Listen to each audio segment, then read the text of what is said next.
E aí, meus queridos amigos, estou aqui em casa dos meus pais, estou aqui com uma espada aqui que o meu irmão Salsicha comprou, do Carlos V aqui, então vou ficar tudo Deus último para minhas cruzadas aqui, mas antes vamos falar um pouco sobre linguagem, sobre um tema aqui que um seguidor, um fã nosso aqui do canal, o Thales, mandou e falou: Renan, comenta o que rolou aí do Fefito com o Caio Coppola na discussão sobre mulato. E de fato no Morning Show rolou uma discussão sobre isso, onde o Fefito novamente veio problematizar o uso da palavra mulato, dizendo que a palavra, de acordo com a comunidade negra empoderada, vem de mula, e isso denigre a imagem dos negros, né, que não posso usar a palavra denigre, de acordo com ele também.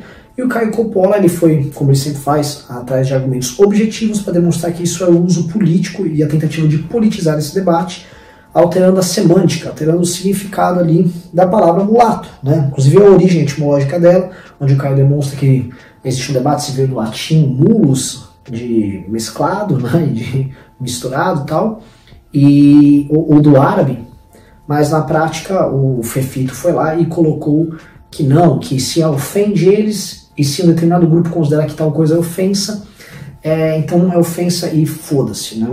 Basicamente. Eu vou explicar o que eu acho disso aí, vou dar minha opinião sobre o tema, tá? E, enfim, é isso aí. Antes de continuar, por favor, se inscreva no canal, deixa seu like, clica no sininho, se gosta do nosso trabalho, www.mbl.org.br/contribua.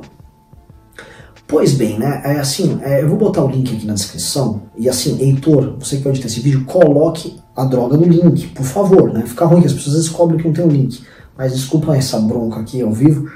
O que é o lance, né? O vídeo é asqueroso, porque tanto o Fefito, quanto o Edgar, quanto aquela Paulinha, que a Paulinha faz aquelas caras nojentas, aquelas caras e bocas de menina mimada, que não tem muita qualidade, não tem argumentação ali, né? Faz aquelas caras, aí o Fefito fica disparando aquelas coisas. Realmente, o Caio tem que ter uma paciência de Jó para aturar aquilo lá, porque ele fica falando óbvio, né? E de forma sistemática, calma, pausada, porém enfático, e ele fica sofrendo ataques dos mais baixos possíveis, né? Não adianta muito eu ficar aqui descrevendo o vídeo, como eu falei, tá na descrição, vocês vão poder ver e pensar por si só, mas já que pediram para eu explicar, eu vou falar de onde vem essa argumentação do Fefito. Porque a argumentação do Caio, ela é clara e direta, ele fala basicamente a origem etimológica lá e fala que existe uma tentativa de politizar o debate, alterando o significado das palavras, né? E, de fato, isto ocorre sim, e isto é um instrumento de luta. Portanto, vamos entender o discurso do Fefito e entender qual a metodologia de trabalho desses caras, né? E por que eles operam nesse sentido, né? Antes de tudo, devemos entender que essa questão da mudança, do uso da linguagem, do uso do discurso, da alteração da linguagem das pessoas é um instrumento de batalha em vários campos.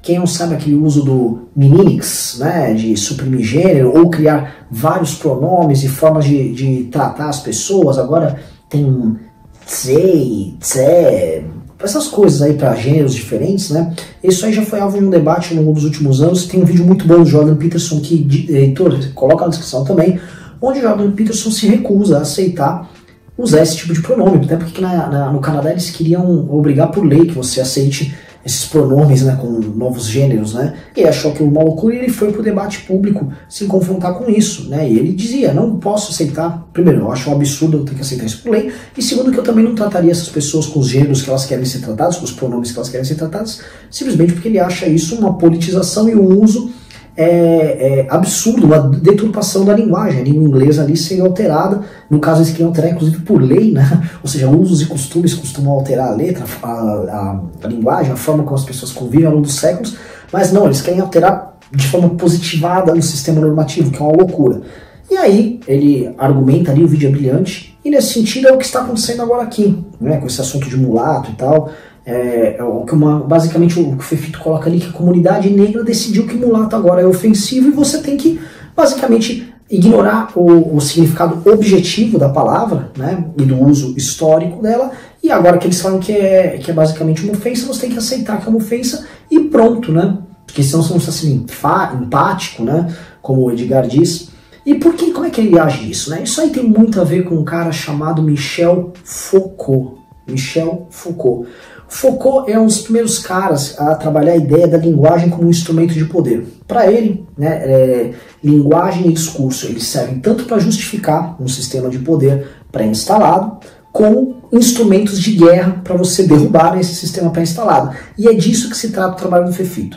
Se vocês olharem ali no vídeo, né, eles tanto chamam, ele e o Edgar, chamam o Coppola de um defensor dos privilegiados, uma coisa assim, né, que ele tem uma situação superior porque ele é branco. Então eles pressupõem que existe uma determinada estrutura política que é justificada por discursos, linguagem, cultura, etc.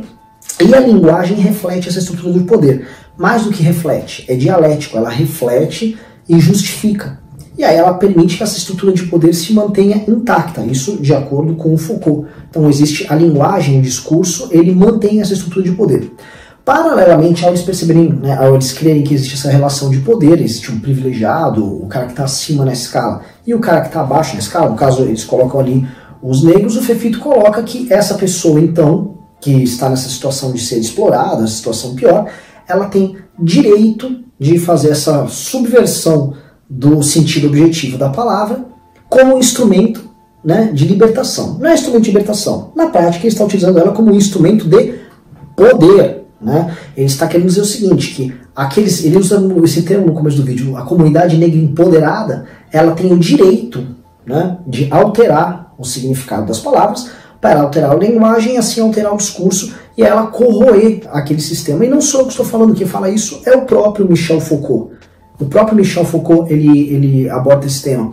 Porque para ele, novamente, a linguagem ela pode ser utilizada como um instrumento para você mexer nos mecanismos internos da cultura dessa determinada sociedade e assim você subverter a ordem dentro dela. É um instrumento, então, de duas mãos. Ela tanto justifica como ela pode ser utilizada como um instrumento para alterar essa realidade. Então é muito claro ali, a forma como eles colocam o Coppola como um privilegiado, como alguém que está utilizando a linguagem para justificar uma estrutura predeterminada de poder, e paralelamente, como alguns, a eles é permitido o direito de ressignificar a linguagem justamente para libertá-los, o que na verdade é apenas para justificar uma nova estrutura de poder para eles. Né? Isso é muito malandro, isso aí é muito esperto. Tem um outro ponto que é interessante, que basicamente quando a gente fala de linguagem ali, a gente fala também de uso de poder, força, coerção, né? E você pode exercer o poder tanto pela coerção, né? Fazer uso da força em última instância, quanto basicamente para a pessoa que consente, pelo consentimento. E esse soft power, vamos dizer assim, que ocorre através do consentimento, ou seja, as pessoas consentirem com essas determinadas estruturas de poder, isso para o Gramsci faz parte da hegemonia ideológica, que é um outro autor que também tem que ser entendido. Então, quando você obtém uma determinada hegemonia ideológica, certas estruturas de poder pré-determinadas elas passam a ser justificadas. Novamente, elas também podem ser, a linguagem é um instrumento também, de acordo com o próprio Gramsci, para você subverter isso. Aí nisso você tem os intelectuais orgânicos que compõem todo esse papel para você eventualmente subverter a ordem e levar o poder a não só do ponto de vista para exercer a coerção o partido, mas também para exercer, vamos dizer, o poder na base do consentimento. Então tudo que esses caras estão fazendo, ainda que o Fefito seja um rapaz meio ignorante, ainda que aquela Paulinha nem tem ideia, ela é bem ignorante mesmo, o próprio Edgar, mas a forma como eles estão colocando é muito dentro dessa lógica operacional, desse pensamento do Foucault, dessa lógica de poder, linguagem, poder e discurso, poder e linguagem. Para eles ter o domínio, a questão não é o mulato ali, entendam bem, também não é o pronome da comunidade trans. Tanto a comunidade negra quanto a comunidade trans, toda essa gente, toda essa galera está simplesmente sendo usada, na verdade, por uma outra coisa. O que interessa a eles é saber quem tem o poder de determinar como as palavras e como o discurso é construído. Então a questão central é essa. Se um determinado grupo social tem o poder de determinar o que é ofensa, o que não é ofensa, qual o significado dessa palavra, qual não é o significado dessa palavra, não importa quem sejam os ofendidos ou os ofensores, esses caras são os verdadeiros donos do poder. Então, para a esquerda, presta atenção, tanto no Canadá com esse negócio de transgênero, quanto aqui que está chegando até para esse assunto do mulato, não interessa o transgênero, não interessa o negro. Interessa se esses agentes políticos têm a capacidade de determinar o significado das coisas, porque assim você determina o que é verdadeiro, o que é falso, o que é correto, o que é incorreto, e o que é ofensa e o que não é ofensa. Então é muito poderoso. O controle do discurso, o controle da linguagem são fundamentais para o exercício do poder. E isso, mesmo bagunçados ali, aqueles caras sabiam muito bem, né? E de certa forma agiram muito bem em prol desse projeto de poder. Nesse sentido, parabenizo demais o Caio, que teve firmeza tentando demonstrar o óbvio e fazendo defesa da verdade objetiva contra esse relativismo que eles fazem em prol, novamente, de um projeto específico de poder. Essa é a minha contribuição aí. Peço desculpas que eu tô fazendo vários vídeos aqui no feriado, tudo falando, porra, cadê vídeo do Rubinho, cadê vídeo do Pedro, do Kim, do Holiday?